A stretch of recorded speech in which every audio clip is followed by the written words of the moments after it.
In August of 1966, on a remote hill in Brazil, the bodies of two electronic technicians were discovered. This single event kicked off one of the strangest and most enduring mysteries of the 20th century, the lead masks case.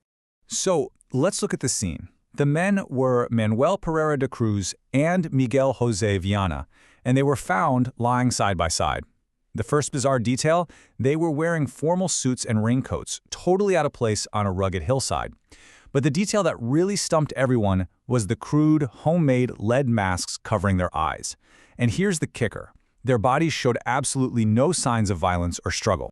As investigators started digging, they uncovered something fascinating. The men weren't just technicians. They were part of a secret group of so-called scientific spiritualists. It was this hidden subculture that blended a passion for radio technology with spiritualism, all in an attempt to contact beings from another dimension.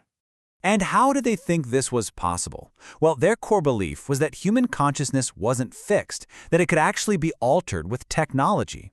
They theorized that if they used just the right combination of radio frequencies and certain chemical stimulants, they could literally breach the barriers between dimensions and make contact. This whole thing was definitely pre-planned. A notebook found near the bodies laid out a very precise, step-by-step protocol for their final hours. It had timed instructions, confirming their actions were methodical, deliberate, and not at all impulsive. Which brings us back to the biggest question of all. Why the lead masks?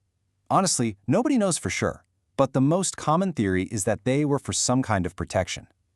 The men might have been expecting to encounter intense radiation, or maybe a powerful electromagnetic pulse during their experiment.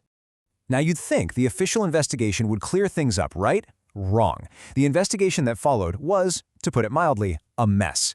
It was completely bungled, with a shocking lack of transparency and major procedural errors that just obscured the truth even further. Just how bad was it? Well, for one, the toxicology reports were never even completed. Incredibly, the men's vital organs were allowed to decompose before they could be properly analyzed for poisons. On top of all that, a large sum of cash they were known to be carrying simply vanished from the scene, which suddenly introduced a possible criminal element that was never really explored.